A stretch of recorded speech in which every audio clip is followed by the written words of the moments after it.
Welcome to the Reese Report. I'm the mouth of the North, Andrew Reese, and we are back for another AEW Dynamite review as we review the Go Home show for All Out Sunday, September the 4th. And we also continue our countdown to Toronto on October the 13th. I'm back with Mr. Tony Barbosa, and Jose is back. He's not working today, so he's back to throw his 2 cents in. And we'll see what he has to say. We'll try to get into the pay-per-view, guys. We're not going to talk too much about it because there's so many matches. There'll be a preview show before Dynamite. But as we're going through the show, we'll try to talk about some of the matches. We're not going to do any predictions, but we will watch the show and do a review for you guys when we all end up watching it, which will be tough on the long weekend. But we'll get into that after. So we're going to start off. Wow. So Mox comes out and does a long entrance, and I mean a long entrance. I thought this was to get a heel reaction, but that's not what happened. He got a mixed reaction. There was a lot of Moxley fans. He got a pretty good babyface pop. Yeah. There were CM Punk fans, but when the music stopped, there was a lot of booing, and then there was a lot of Moxley chants and a lot of CM Punk chants. So it was mixed. Moxley was soaking it in, and for all it was worth. He cuts a heel promo to start, certainly because he knew where he was, and then it became more of a babyface promo after that. It was a long promo. I will say that Moxley has improved so much on the mic since he's been in the AEW. He comes with a lot of fire. You can tell he's invested in the product and being the champion. A completely different guy from Dean Ambrose in WWE. I think they just give him more freedom on his promos. It's him. It's a little bit more freedom, yeah. It's not a character. It's John Moxley. That's Moxley, the difference, exactly. Right? So the only thing I'll note here is that he basically said he has an open contract because Punk is out. He basically insulted Punk the whole promo, talked about how he just doesn't have what it takes to get it done anymore. Punk fragile. You called him fragile. Yeah. So basically threw him under the bus, and then says he has an open contract. We immediately get MJF chants. So there are a lot of people who want MJF to come back and either be in this match or cost CM Punk the match. Boy, oh boy, I wonder if it's going to happen. But we'll see. But we'll get into what happened after this. Basically, Moxley leaves the ring saying it's open. Anyone can take me on. And then a really weird thing happened. I didn't know about Mr. Steele. Ace Steele. So he comes out, grabs the contract. Apparently, he's been Punk's coach for his whole career. Yeah. And he leaves the ring. Yeah. It was his first coach. He used to have a school back in the day, Ace Steele, the Steel Domain, and that's where Punk trained to be a pro wrestler. So that's why. Yeah. That's why all makes sense. That was this promo, Barbosa. What do you think of this? Yeah, it was a good promo to start off. I liked it because he kind of took shots at Punk. He called him fragile, and he said he was looking for a way out in the match.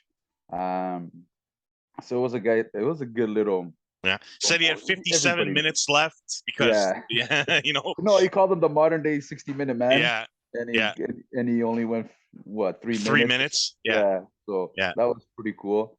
It was nice. You knew it was gonna happen. Punk eventually was gonna sign that contract. So the way they did it, I think was it was different. So they teased it to see how the crowd would react. I think that's what it is. Yeah. And when they thought that CM Punk wouldn't be in the match, they chanted MGF. And boy, I'll tell you, that would have been interesting if that's the direction they went.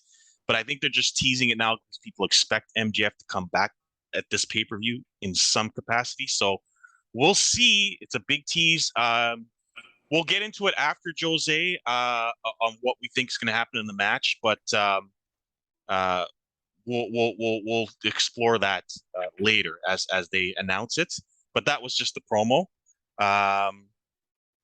So we'll ask you about that when it comes up. We then have a Jericho interview about Bryan Danielson, basically saying what he's going to get at the match. He's going to get Lionheart. Garcia comes in This was so weird. He just comes in and pledges his allegiance to JAS right away. I And told then you. Jericho just sort of says, you're a great sports entertainer, and he's happy about it. And then he says, watch your back, Brian, because No, Brian's in the next match. well, the promo was Daniel Garcia basically told him, "I know you can beat him as the Lionheart without you cheating and Right. without you doing anything behind his back." So, Yeah. which I find that, see, like this is what I told you about last week. They're putting little hints on Daniel Garcia about his character, where it's gonna go. Yeah. Uh, a baby face is coming, but like I said, doesn't need to happen just yet. But Yeah. it's slowly building towards that way. Yes. So he pledges his loyalty. Yeah, but he does pledge his loyalty Right. to yes. So we'll the next match is Danielson and Hager, and then we'll talk about Jericho and Brian, Yeah. and then we'll get Jose's thoughts on that match. Um, Jose only caught the main event, guys, so we're gonna get his thoughts on the pay-per-view, and we'll let him sprinkle in what he thinks of this show. Danielson versus Hager. I did not realize how big Hager was until I saw him in this match. Man, he's big. Like what I mean is tall. He's very in great shape, but he's very very tall. Like I didn't realize how tall he was. Watching this match. And they played Um, it up in this match. How yeah, he was the taller yeah, and more stronger wrestler. yes, They played it yes, throughout the whole match, which was, I liked it. It yeah, didn't make him look weak, and obviously didn't make Brian look weak. yeah. So it was a good match. Yeah, Hager's playing a UFC guy wrestling. Yeah. That's what he's doing. He's doing a lot of throws and a lot of stiff shots in the mount, doing a lot of UFC stuff, doing the ankle lock. Yeah. He's not really wrestling. He's playing a UFC guy Playing wrestling. more So jiu-jitsu type of yeah, character, That's pretty. which if it's Brian Danielson's right, style, right. that's why it was a good match. I thought it was a good match. Yeah. So Hager It was comes a out good to Jericho's storytelling match. theme once again. I don't know Yeah. why they're playing his theme. Yeah. Now They gotta get rid I of did that. some research on this, and the crowd sang the theme even during the match while the match is going on. According to Jericho, he asked for his music to be changed when he turned heel, and Tony denied it. So Tony Khan did not want the music changed. That's why this is happening. Because I know Jericho, he would have changed his music for sure. Yeah. But Tony didn't want the music changed, and that's why you have the weird conundrum of him being a heel and coming out to face music. So Yeah. that's the story behind that. Because I wanted to find out about that. It was bothering me. Hager puts Brian through a table right away. Looked like he landed on his head, but I just think Brian is selling his head every time he lands on it now. So that's his angle. Yeah. We had the bell lock tease, but Hager gets to the ropes. And then Brian surprised with a Psycho knee counter and pinned Hager. So that was a little anticlimactic. JAS attacks after the bell. The Blackpool Combat immediately comes out to save him. Jericho comes from the announce desk with a chair. Looks like he's going to attack Brian. Garcia immediately comes out, prevents Jericho from hitting Brian with the chair, points at Jericho, says, "You don't need it." And then Brian hits Jericho with a Busaiku knee, lays him out, and Jericho looks at Garcia with the whimsical look, and Brian leaves the ring smiling, knowing that he might have Garcia on his side. So that was an interesting angle to the match. My question for Jose now is, who wins this match? At the All Out? Yeah. Oh, I think it's going to be Jericho with Garcia interfering in it. I think he's going to be loyal to Chris Jericho, and I think he's going to cause Danielson to lose the match. I've got Brian winning this match. I think I got Jericho, but with a twist. He's gonna Jericho's gonna win the match. Garcia's gonna intentionally hit Jericho. While the ref is looking, and that's how he's gonna get the win. Yeah, I got Brian winning the match.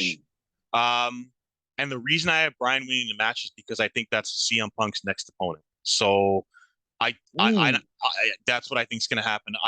If you have Jericho win, there's no direction after Jericho wins, and it really hurts Brian because Brian's already lost, a couple of times, and they need to build him back up. So I got Brian winning this match. I don't know how he wins it, but I know he wins, and then I think it goes to CM Punk and Brian, or if MGF comes back, then Absolutely. it could set up something with MGF. So I've got Brian winning this match, but you guys could be right, you know. So there's a lot of ways it can go. I think MGF is gonna come out after CM Punk wins the match, and he's gonna attack CM Punk. That's what I think, and then it's gonna be a MGF and CM Punk battle. I don't think Danielson. He still has it with the Combat Club and stuff like that, so I think he's business. But no, it's MGF and CM Punk. I think there's so many ways they can go with this, but man, if they have Punk lose at home to Chicago and Mox is your champion, I don't know where you go with Mox after that, unless MGF is gonna be his next opponent. But I don't see that. They have to have Punk win the title. I can't see Mox keeping the title in Chicago, beating Punk again after beating him in 3 minutes. I got Punk winning that match, and then Brian and Punk having a dream match after that. I don't think that's what I see happening. I don't think it's gonna be Brian or Moxley's. The champion's next opponent. I don't think it's gonna be Moxley or Brian or MJF. Okay. I think they're going the Hangman Page route. I don't think Hangman Page and CM Punk are going to have an angle after that, because that was a real fight, not a setup fight. So that's where the money is right now, because that's the talk. Yeah. That's what everybody's talking about. And if Hangman wins the trios title, then for sure they're not going to that. I think so. I think it depends on whoever wins that battle on Rampage. I think if Hangman wins it, then I think they're going to win the trios, and then they'll have a MGF and CM Punk battle. But if he loses, then maybe I can agree with Tony. Maybe they'll put Hangman in it. I think maybe. Okay. There's a lot of ways you can go, so that's what makes it interesting. I mean, every pay-per-view is like this, and you don't know who's going to win, which makes it more interesting. This was so weird after this. I have no idea who these guys are. I don't watch Dark, guys. I'm really sorry, but the wingmen come out. This reminded me of 3MB. That's what it reminded me of. They come out, and I'm like, why are these guys out there? And then, oh my God, Will Morrissey comes out. This guy is a tank. He is in great shape. He's tall. He looks like an absolute monster. I was like so impressed. I'm like, this guy without Enzo, I wasn't sure what he was going to be, but man, if he's pushed the right way, he could be something. He comes out and just lays these guys out with choke slams. I mean, just lays them all out. I didn't like this part though, and I know Stokely is trying to build a stable, but he comes out and gives him a card after, and he leaves with Stokely, and I'm like, man, I don't know. It doesn't make sense, because it doesn't make sense. No, the wingmen are a heel group, right? And the way they made it seem is like W. Morrissey came out as a face, and you put him with Stokely. That's a heel. Yeah, he's a heel. And then like Stokely basically grabs Tony Schiavone, who tries to find out what's going on, and really heals up on him. And basically, Will is like beside him, saying, "Don't even try to punch him back." So that was so weird. They immediately turned him, and I guess he's going to be with Stokely. So that was kind of weird. But that's what happened. That was the segment pretty much. So we'll see what's going on with Stokely. He seems to be developing a stable, but doesn't want anyone to know what that stable is. So we'll see. But it's weird, because it seems like AEW is back to what WWF was back in the day, with just all stables. It's like, I don't know. Yeah, I think the trios titles is going to create a lot of stables, because they're going to have those titles defended, and you're going to have a lot of trios, and therefore the stables make sense. It didn't make sense to have all the stables before, but now it does. So we'll see where that goes. United Empire is in the back. Callis comes in and basically tries to pump up Will Ospreay, but says that Omega always beats him. Good promo by Callis. Will kicks them all out of the ring. They continue to push that Will is the next Omega, which we talked about last week. But Callis says you're just Will and not Omega. So good little promo to set that up. Then we have the women's match. Now, I'm not going to go into too much detail on this. I was a bit surprised. I thought they would have done something in this match to kind of I think in the four-way. Yeah, I think they did tease something, and we're going to get into it right now. Baker and Hater versus Tony and Shida. Now, if anyone knows how wrestling works, if the go home match goes to a certain party, then the opposite will happen at the pay-per-view. Tony Storm looked great in this match. She did a hip attack with a tornado DDT on the outside, which was great. And then Shida did her kick for the win. They pinned Britt Baker, and they pinned her clean. And that tells me that Britt Baker's probably winning this match. And they're gonna have a tease of her and Hater after that. Because Hater was a non-factor in this match. She was not focused on at all. The focus was on Tony Storm. She was booked very, very strong in this match, leading you to believe that she'll win. But man, the way they put her clean over Baker leads me to believe that Baker's going to win this title. What do you got, Jose? What do you think is going to happen in that 4-way? I already told you. I think Ty Conti is going to win. Sorry, Tony Storm's going to win. Yep. I think that Hater is gonna maybe hit Britt Baker, maybe knock her off or something, like one of those accidental bumps and stuff, and then it's gonna cause her to the match, and then I think they'll start their rivalry like that. But I think Tony Storm's I think she's got to win the title. If you're gonna make a push for her, then you're gonna, if she was our number one contender, and besides the thing getting hurt, Thunder Rosa getting hurt, you have to put Tony Storm as the champion, because she was supposed to fight her for the belt anyway. So I think Tony Storm wins, but I think Hater and Britt Baker, they interfere with each other, one hits the other or whatever, and they lose the match like that. Yeah, I could see Hater being on top of someone to win, and Britt pulling Hater off, and that's starting the feud. Yeah. I'll say this, and I'll let Tony get in here. If Tony Storm wins this match, she's already lost to Thunder Rosa once. She was scheduled to beat her, according to all reports, on this match. There's nowhere to go with Tony Storm, and she's the least interesting champion we've ever had if she wins. Tony, what do you think? I don't think so. I'll tell you why. There's no direction. I don't know who she fights after. I don't know. There will be. I'll tell you where it's gonna go. Okay, I agree with Jose. I think that's what's gonna happen. Somehow, Jamie Hater somehow is gonna cost Britt Baker the match, and then, but like I said, Britt Baker will be the face and Jamie Hater, which I think this is a nice little build up to their feud, because you have a backstory, you have a story to tell in their feud. That's why this will be a very interesting feud. And I agree with Jose about Tony Storm winning. Yeah. Hater has to win the feud, though. She has to win the feud. Yeah, 100%. I agree with that. Yeah. I'm giving you my prediction on another match right now. Okay. That's where I think it's gonna go. Athena will beat Jade Cargill for the title.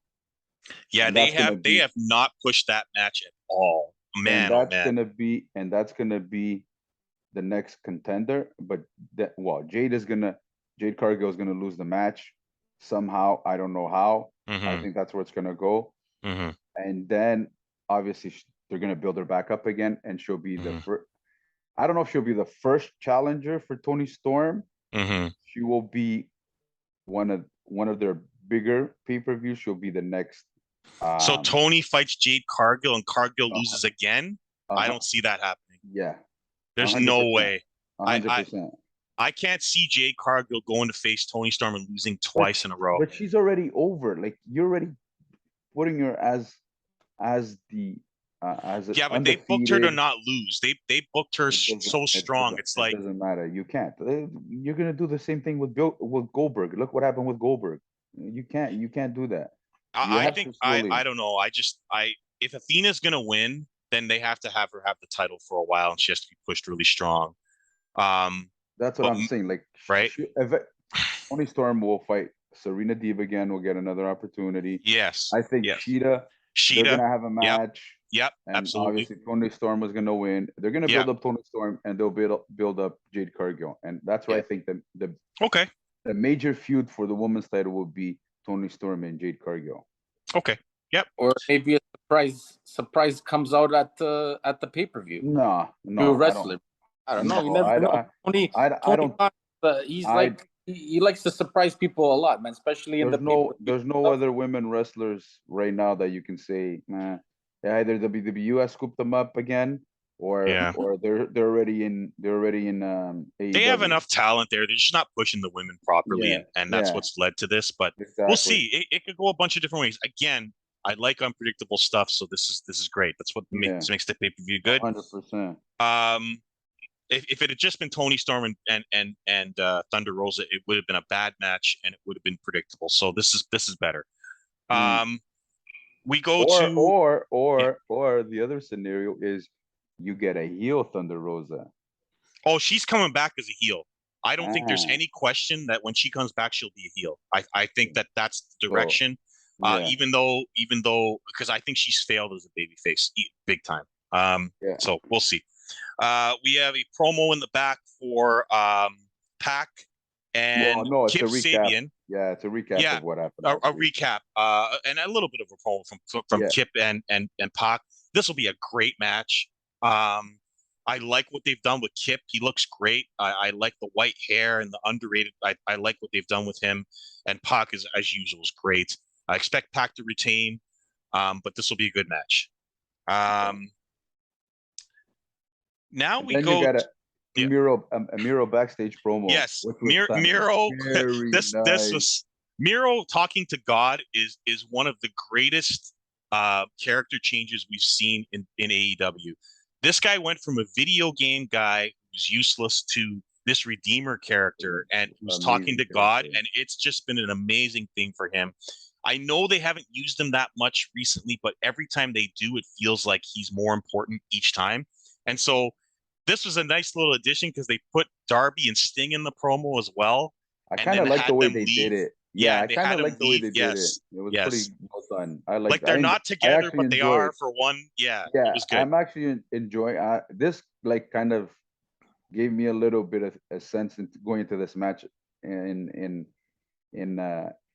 against House of Black. So it gave me hope for this match.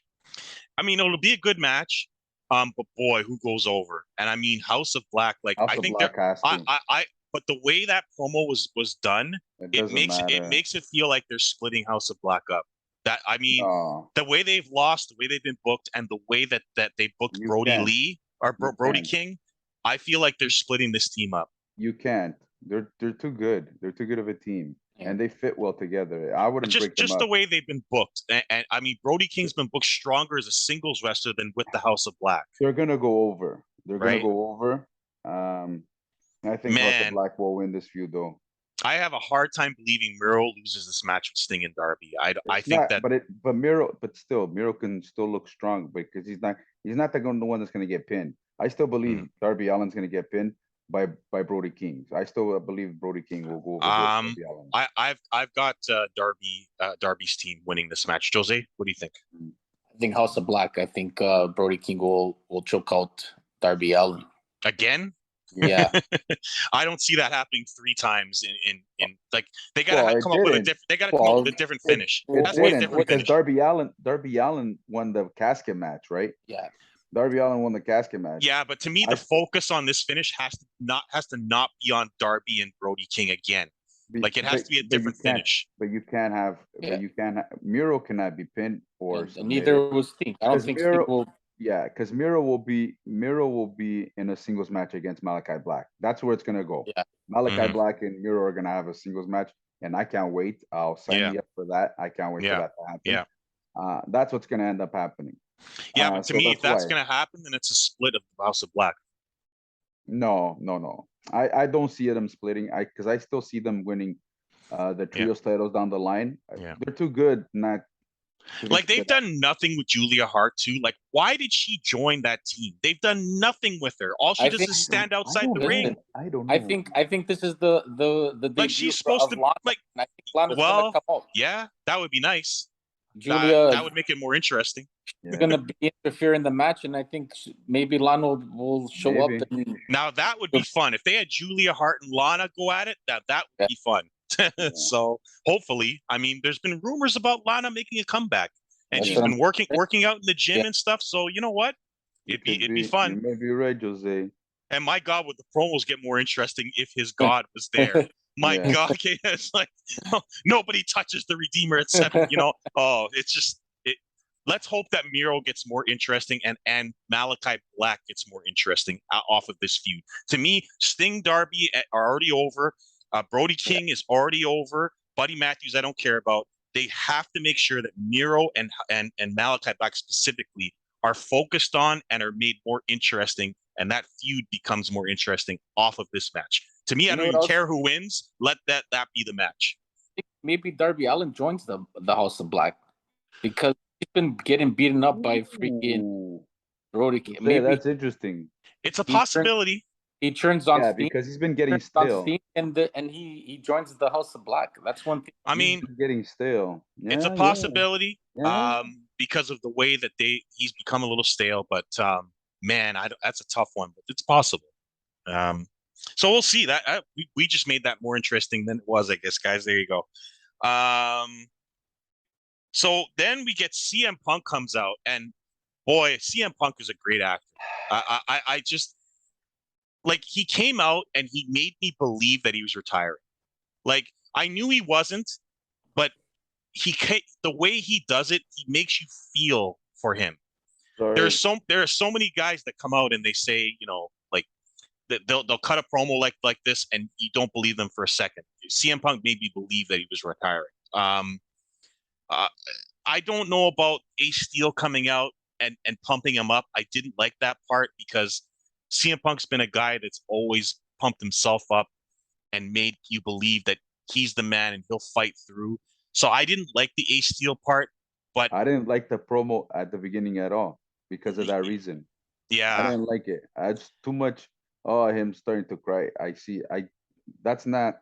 It's not CM Punk. I understand. I understand. Hey, what John Moxley said last week? No, sorry. What people have been saying in the dirt sheets is correct. He's being what John Cena was back in the day. Mm-hmm. That's CM Punk in a nutshell right now. He's playing up to the crowd. No. He should have cut that promo right from the beginning. The second half of the promo. I agree with you. Should have cut the right from the beginning. That first part, that's not his character. I didn't enjoy the first part. What I wanted to say was that he makes you believe that he's retiring. It's not something where like the crowd was into it. They're like, oh, he's really not going to be in this match. I think they had to do that, Tony. I understand what you're saying. I wanted the Punk from the second part from the start as well, but they had to do that to make people believe that someone else was going to be in this match. He couldn't come out and cut that promo right away because they wanted to tease that he wasn't going to be in the match. So I get why that he cut that promo. Or then not be that sob. It just didn't. They had to make you believe he wasn't going to be in this match, and Punk couldn't cut any other promo to make you believe he wasn't going to be in the match. And the Ace Steel part, I guess, was there to say, "Hey, you're not done. Yeah. You got I get it. I get why they did what they did. That part I got it, and I really enjoy that part of it because knowing the backstory, because like going back to ROH, they were a group with Cole Cabana. It was them three. They were the Second City Saints. Yeah. So knowing the backstory, I got it. I got the whole situation.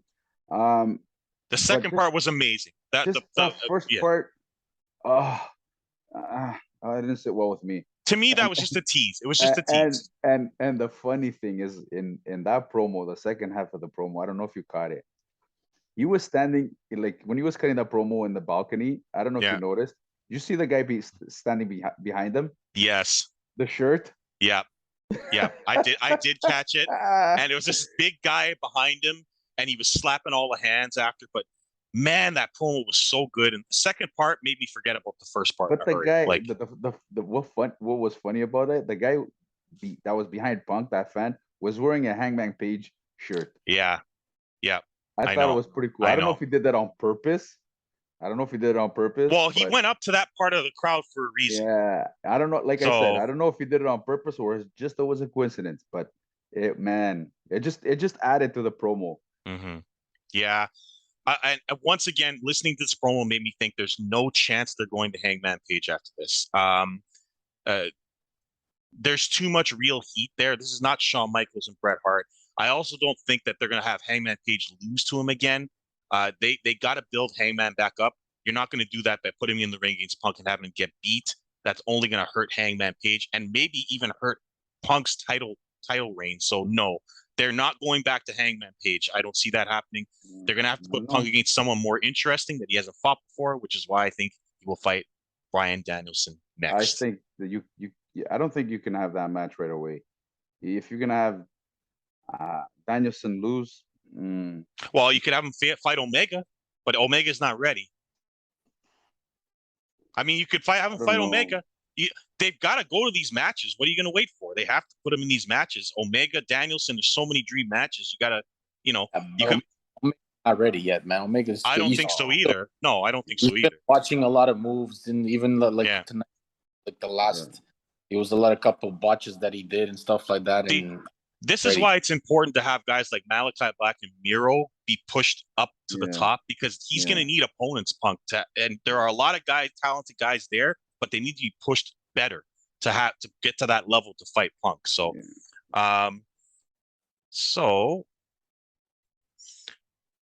on to the JR sit down with Jungle Boy and Christian Cage. Now, this feud started off really hot. Christian Cage turning Luchasaurus and insulting Jungle Boy's family, including his father, which they mentioned multiple times. It cooled down a little bit. They didn't really talk about it too much. Jungle Boy attacked Christian's arm, so they got the arm angle in the match, which will prevent Christian Cage probably from doing his move. So basically, Cage says that he's going to turn Jack into a has-been at 25. Great promo from Cage. And Jungle Boy comes right back and says, "You're going to fight Jack Perry." This was a great sit-down. They cut it down short, so it didn't expose anyone too long. Barbosa, this is an underrated match going into the pay-per-view. 100%. And I think I'm changing my pick. I said last week, I think Christian will go over. Jungle Boy's got to go over on this one. I think he should go over, but Luchasaurus is going to be involved in this match. No,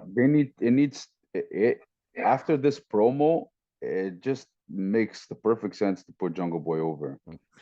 I mean, Christian Cage has a bad arm, and that bad arm makes me think that like something's going to happen, that Cage is going to win this match. But I hope Jungle Boy wins it, but I think this feud's going to go on longer than one match, and that leads me to believe Cage will win the first match with interference from Luchasaurus. Jose, what do you think? Like I said already 2 weeks ago, I think the Jungle Boy is going to win it. But I think opposite. I think Luchasaurus is going to come and help him, and then they're going to go back to being a tag team. Because oh wow, I don't see that happening. Well, then what are they going to do with Jungle Boy? He's going to be a solo wrestler. Absolutely. It's time for him to go solo. Yeah. Yeah, and what is he going to? And who's going to be fighting and stuff like that? He's going to be. Oh, you can go many ways with Jungle Boy. With Jungle Boy, you can go many feuds. I think slowly they're going to build him up. Eventually, they're going to take the TNT title away from Wardlow.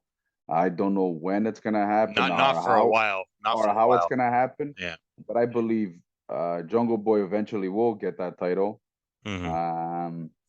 So it'll be a slow. I think you can go. There's quite a bit of feuds you can go with Jungle Boy. I just don't think they should be a tag team and go back. They haven't got the rematch for the titles when they lost. So they need to build up guys like Luchasaurus. Like that's why it makes perfect sense for him to turn heel, because he'll be this dominant wrestler, and they need those kind of wrestlers for Wardlow. They need, because Wardlow's title reign is getting kind of stale because they don't have those opponents. Yes, if they make him too dominant, it doesn't. It can only last so long if you're totally dominant like he is. So they need to build up characters like him. I fully expect this to be a heel turn from Luchasaurus and have Cage win this match, because if you're going to continue the feud, Luchasaurus has to change or do something to change this up. to make it even more of a feud.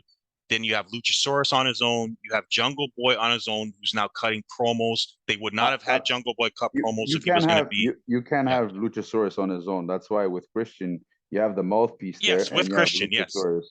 Yeah, I expect Luchasaurus to help Christian win the match, and that continues the feud for another pay-per-view, another few weeks. It makes Jungle Boy more interesting. It also makes Luchasaurus more interesting and helps them become solo wrestlers. I think that's the only direction. They can't become a tag team again after losing the titles and not having a very good title reign. That's where I see that going. And yes, they need opponents for Wardlow. He can't be in 6-man tags forever. That's what I see coming.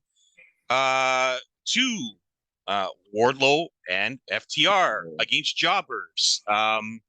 Where have you seen this before? So we got this is a short match, a couple of hope spots, a bunch of chops, and then the big rig and the powerbomb symphony for the win. This just sets up the match with the Motor City Machine Guns and Jay Lethal at the pay-per-view. The only thing I wrote down on this match, is FTR looks pissed off. I don't know if you got that same feeling. The video game controversy, they weren't very happy about being taken out of the video game. There was also an interview by Dax talking about that they thought they were going to be fighting the Young Bucks for the titles, and they were supposed to be all the belts were supposed to be on the line. Correct. The Young Bucks, as the tag champions, and they were supposed to be fighting, having this match with all the titles. And instead, we're getting the trios match, which is a definite ego trip on the EVP parts. So it makes Dax and it makes the FTR less interesting. They're taking them out of the video game. There's a big controversy around that. Like, there's a lot of stuff going on backstage that are gonna come to a head at some point. Maybe at this preview, maybe after. But FTR are not really happy right now. Yeah, like you said last week. And reading that interview, reading snippets of that interview, FTR. I think FTR pushed from the Motor Machine Guns to be for them to bring them in, and to give them to make the match more interesting. Yeah, I think that's where they're gonna feud. Like I told you, I think the ROH titles will be on the line when when the Motor Machine Guns face FTR.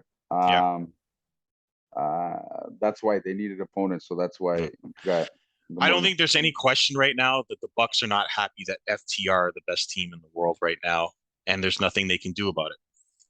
They're even better faces than the Bucks were. So listen, I mean, you can only hold down a great team for so long, and FTR is not going anywhere, and we'll see if they get it into the video game via DLC. So we'll see.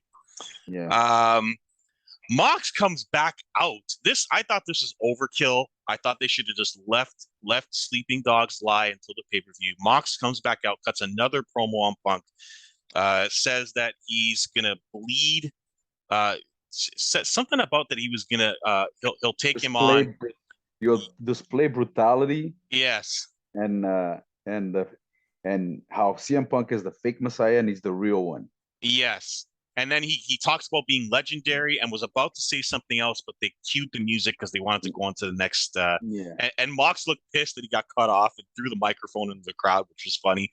But I think TK was pissed last week that a lot of guys went too long on segments, which led to what happened last week at the end of at the end of the match. So I think that Tony's in the gorilla position now, basically cutting people off so they don't go too long. So that was interesting. I thought this was overkill. They didn't need this promo. What they did in the first segment was perfect. After when Punk came out, that was perfect. So Mox just thought he had to get another 2 cents in. So that was it. I mean, it was just a promo saying he's going to beat him. Now we go to the Dark Order. Boy, I really hope they don't win this feud because I'm sorry. I think the Dark Order has no heat. They might be a little popular, but this team has no heat at all. This team's dead to me. They're a dead team to me. Hangman joining them is just desperation to try to get them to believe they have a chance to win and to make them a little more interesting. So basically, they knock a thing got hurt for real on Rampage. We didn't talk about Rampage too much, but 10 got hurt legit on Rampage during the match that they won.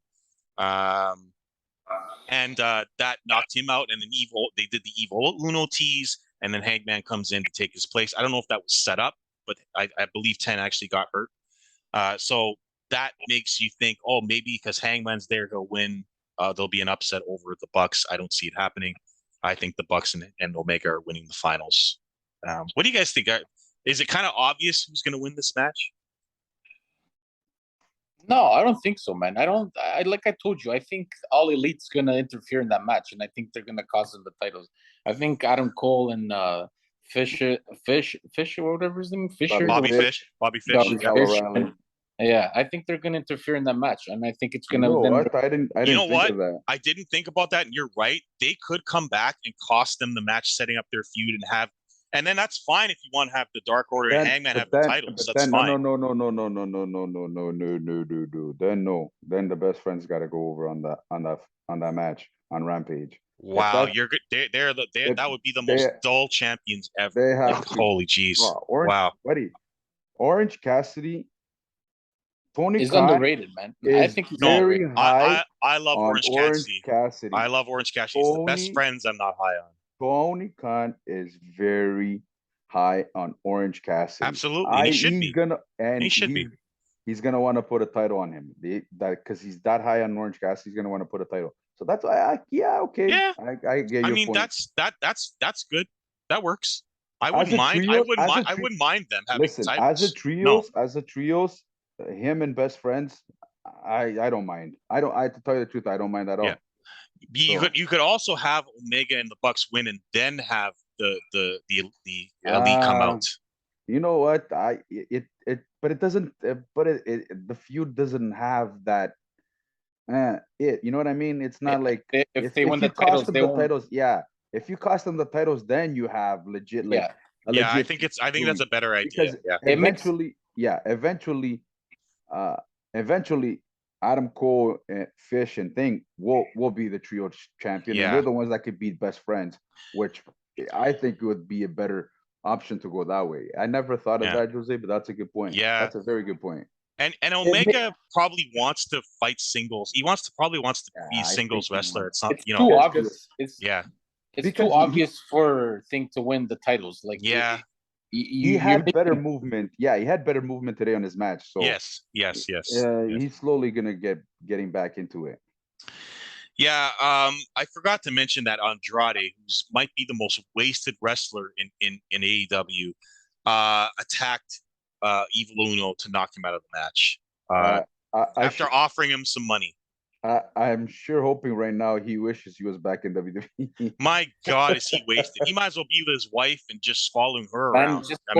Go back to the Joe. Just go to ROH, man. I think he needs to go to ROH, man. He would have. Listen, and if he was still in WWE, Triple H would have built him back up. Oh yeah, 100%.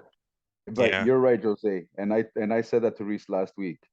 Andrade is the one that should beat Claudio Castagnoli for the ROH title. I think that should be the next opponent, but I don't think they're going to take the title off Claudio. But yeah, that's a good match if you want to get him involved in something. But man, he just seems so wasted. A very talented guy who's like trying to learn English and trying to be better on promos. I think they're wasting him big time. Yeah. So then we go to Dante Martin versus Rush versus Phoenix versus Utah. Now, my God, this match should have been longer, but what we got was an amazing match. Ray Phoenix he's amazing. Like to me, you've got Ray Phoenix, Darby Allin, you've got Sammy, and you've got Jungle Boy. I could watch those guys fight for the TNT title like every single month. So in that respect, there'll be lots of opportunities for all four of those guys. So I'm not worried about Jungle Boy being a solo wrestler with those guys around. So and I'm a big fan of Roosh. Yes, I never really very good. I've watched a couple of his matches before, but AEW, I'm a big fan of his. Yeah. And even Dante Martin, and man, Wheeler Yuta is over. He is over. Like he might not be the best. He might not be the best of those guys, but man, is he over. They did a great job putting him in the Blackpool Combat Club, and he's getting the rub 100%. big time. 100%. Dante Martin, who like should be more over than he He's is. underrated. This guy did a tornado underrated. plancha off the top rope. I was just like, this guy's so good, and he doesn't have the personality, but man, he's got everything else. Look out for them to be reunited as a tag team, and maybe go for the titles. In the future, him and his brother. Yeah, I think brother's hurt. Right. Utah did a very creative seatbelt cover for the win. I thought that was cool. Yeah. And that was it. That was the match. Phoenix was great again. But this was to set up the Casino Battle Royale. Correct. Right. And again, another match you're not sure who's going to win. Should be interesting. And there's a surprise entry, so yes, be on the lookout for that. So we'll see who that is. I mentioned this before. Dark Order promo. Hangman joins them. That's pretty much it. That's pretty much what happened. That was an obvious setup.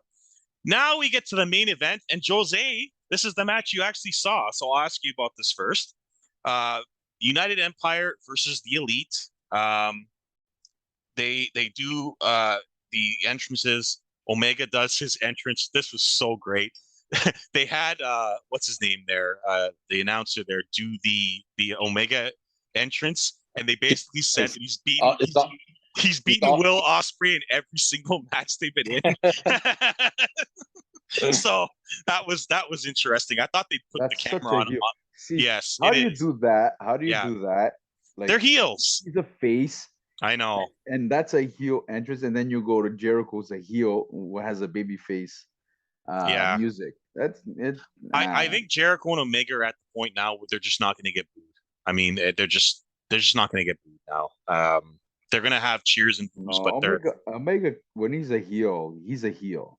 I know, but he still gets cheered.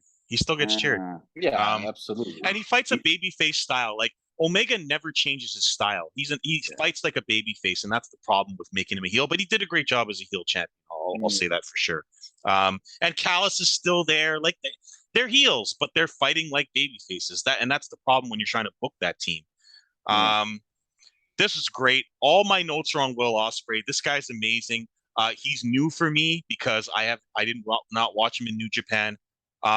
He did a twister off the top rope. I mean, I was like, wow. This guy's great. He also did a backflip off of one of Omega's suplexes and landed on his feet. That was great. There was a fight forever chant, and I was like, yeah, fight forever, please. Like, this is great. Will Ospreay, just reminding everyone that he's a heel, rips off Omega's shirt and starts beating on his back to slow down the match. And this is what I mean. Like, all the spots where Omega's a face and the heels are beating up on him, but yet he comes out as a heel. Like, you can almost tell, like they don't even know how to book themselves. Like, that's it comes across as they're just booking themselves, and Tony's like, okay, go ahead, do what you want.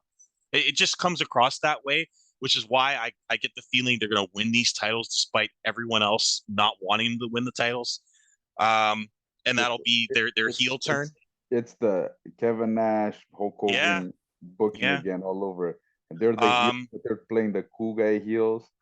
So a wicked indie taker by Will for a near fall, a very, very near fall. Like everyone bought that Matt might get pinned, and he just kicked out a 2 3/4. Great near fall. Omega comes in, does a V trigger, one-winged angel. No one kicks out of the one-winged angel, and they get the win.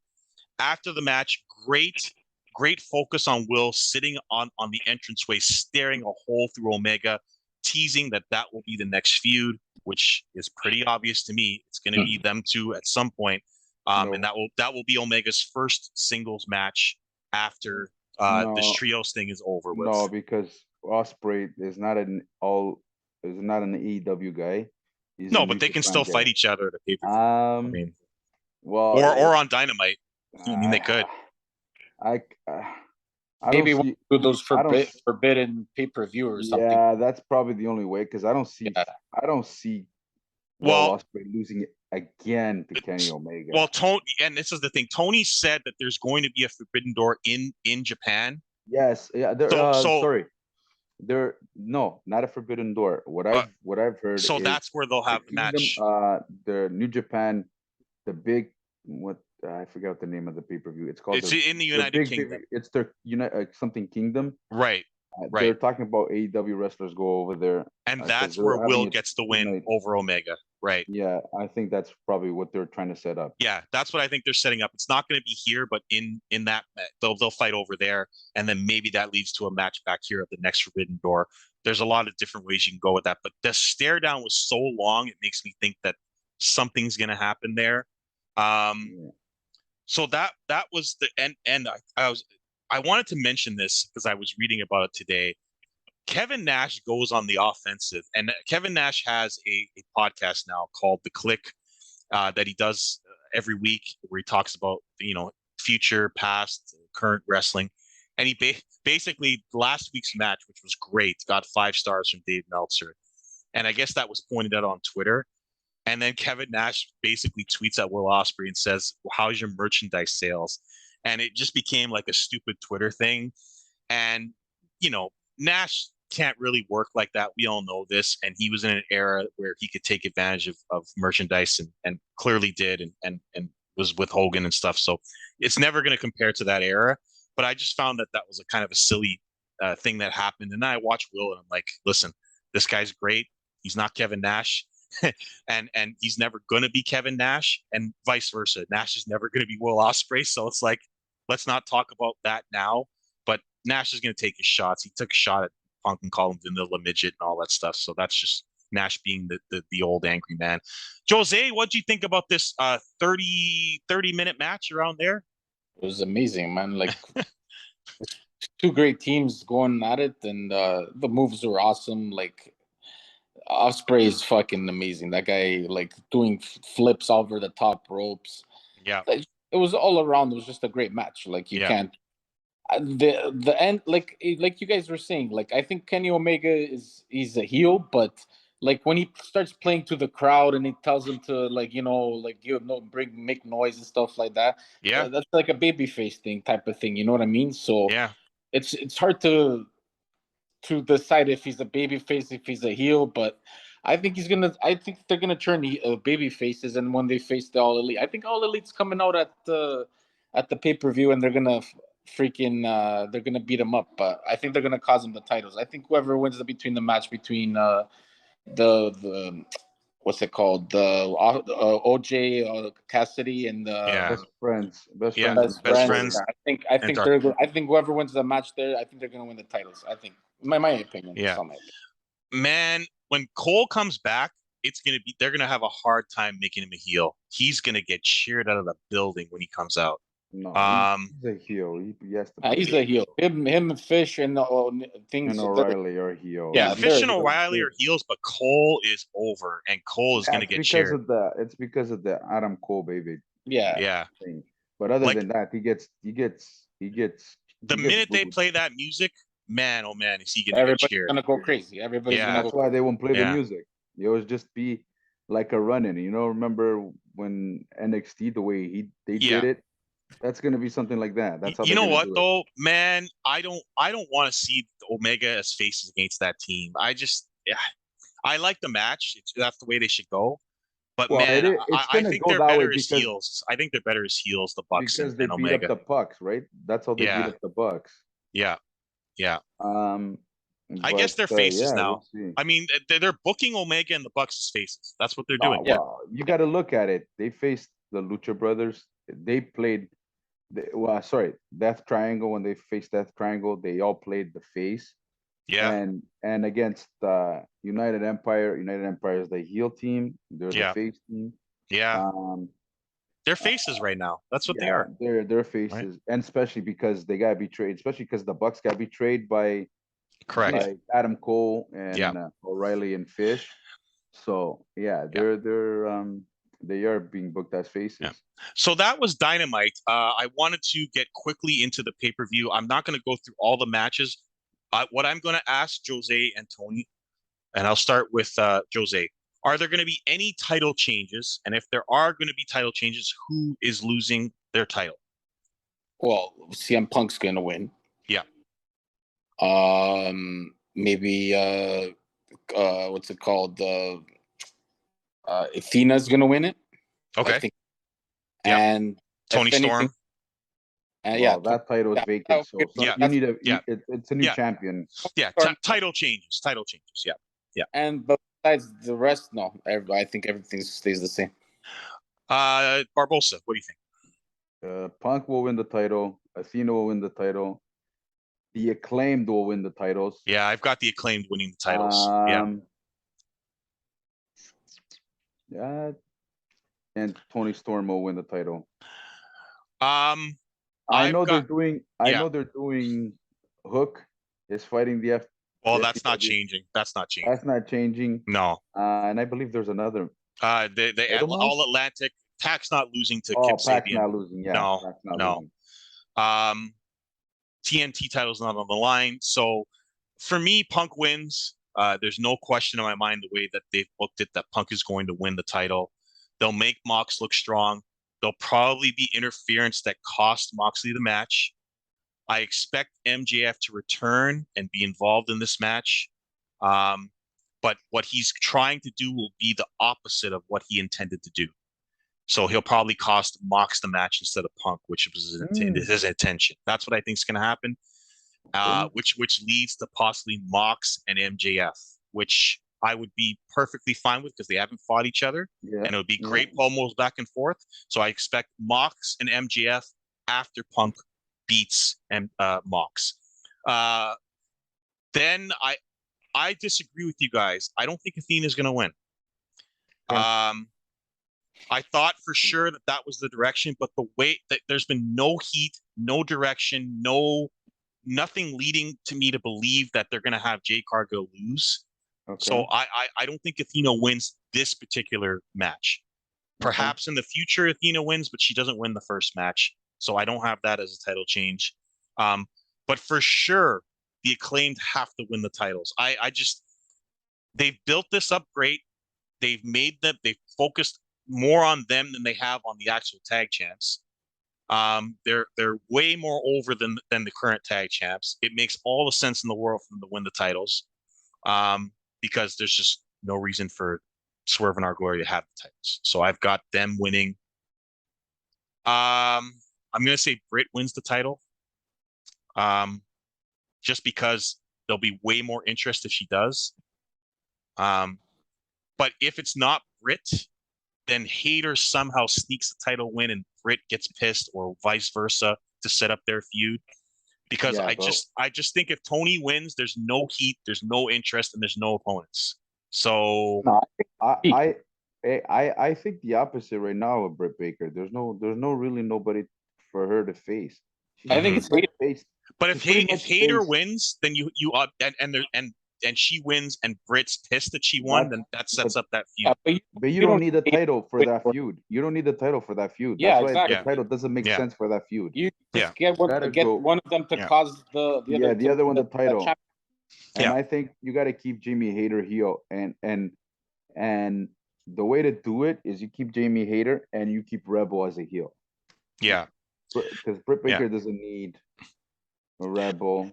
Like I was with you guys that Tony was going to win, but the way they booked that match tonight with Britt losing clean made me completely change my mind on what's going to happen in that match. And you know the way Tony Khan is very stubborn on his yes, he will stick with what he was going to go with. Yeah, he'll stick to his guns, what he was going to go with. If that's the title that's going to go to Tony Storm, then he loves Tony Storm too. He does. He loves Tony Storm. And like I said, with Britt Baker, you don't need the title. She doesn't need the title, especially if they go to the feud with Jamie Hader, which it's pointing that way. Yeah, you don't need the title. You don't need the title. The only problem is that match to me has way more interest in the actual title holder. And that's a problem for me. I'm gonna want to watch that match over anything that Tony Storm as champion fights, and that's the problem. And to me, if you're gonna do that, you should have the title on the line to make the title more interesting and more important than just having Tony Storm win and have no feud after,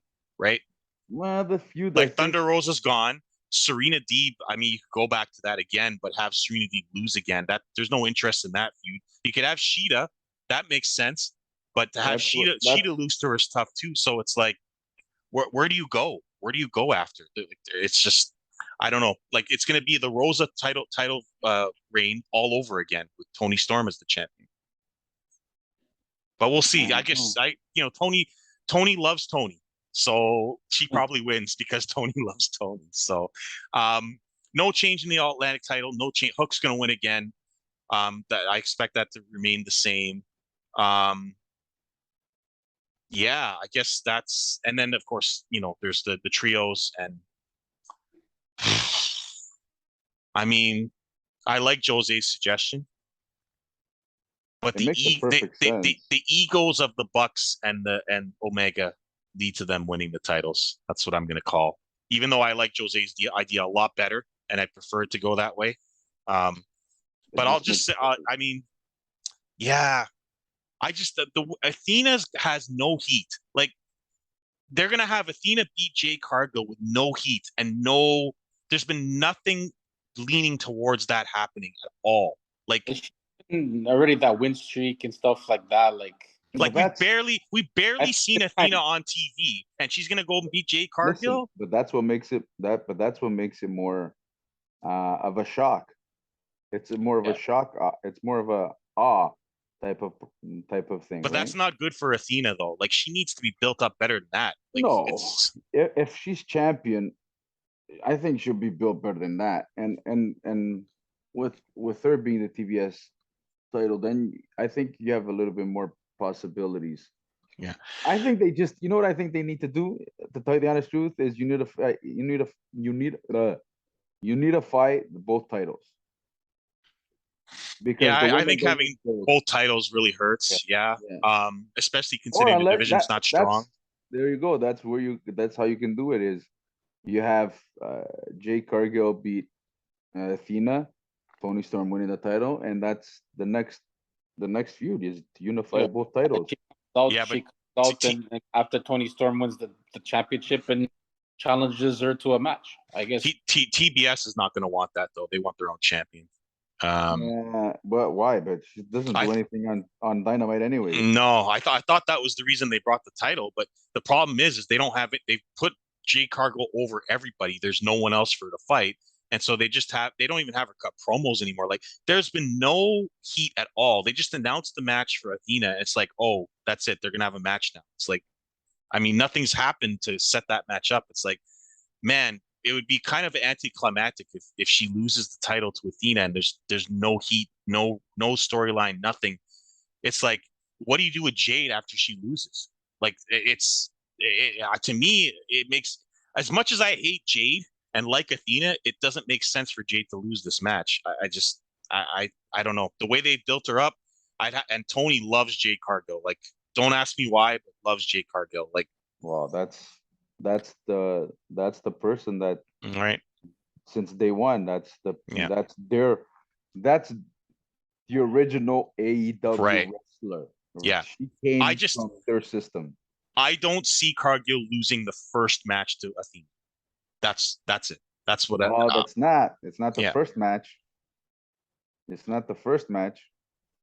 They already had a match. Did they already have a match? I didn't even realize that. I can't remember if it was for the TBS title or not, but Jade Cargill went over. I don't remember her fighting Athena yet. But I guess they may have. But I don't know if it was on Dynamite or Rampage. I can't remember. But well, that tells you right there. If I don't remember it, then it wasn't much of a match. So we'll see. But I like Ember Moon / Athena a lot. And hope she wins. I'd be more interested in the title if she won, because I think Jade Cargill is terrible and can't work. I'm sorry to my friends over there at Honor the Elite. I don't mean to insult Jade Cargill. She's just not for me. She can't work. She can't talk. And I want someone else to be the champion. I think the women's division will be more interesting with someone else as champion.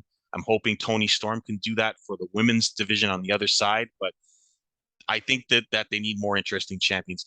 The women's division, since Britt Baker has lost the title, has been lost and has not been the same. And Jade Cargill's not interesting to me. I'm sorry. But it's not.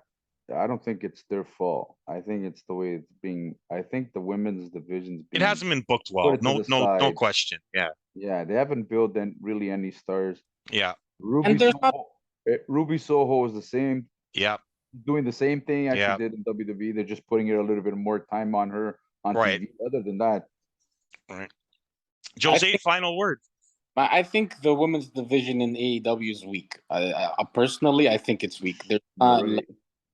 big. They have talent, but they don't use that talent well.